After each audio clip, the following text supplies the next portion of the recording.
বলে, ও স্বামী আমার, আমি বুড়ি হয়ে গেলাম, তুমি বুড়া হয়ে গেলা, কিন্তু এখন কেন সন্তান চাও?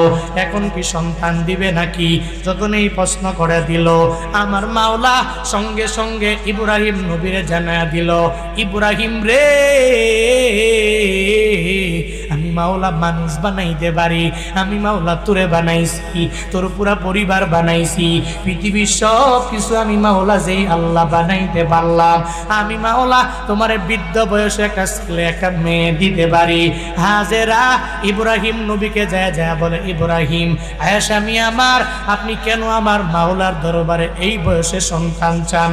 আমার মাওলা তো দিবে না, দিলেও আমরা নিতে পারবো না, আমরা বয়সের কারণে বড় ভারী বৃদ্ধ হয়ে গেলাম, আমরা নিতে পারবো না। আল্লাহ পাক সঙ্গে সঙ্গে জানায়া দিলেন, ফাবাশশারনাহু বিগুলাম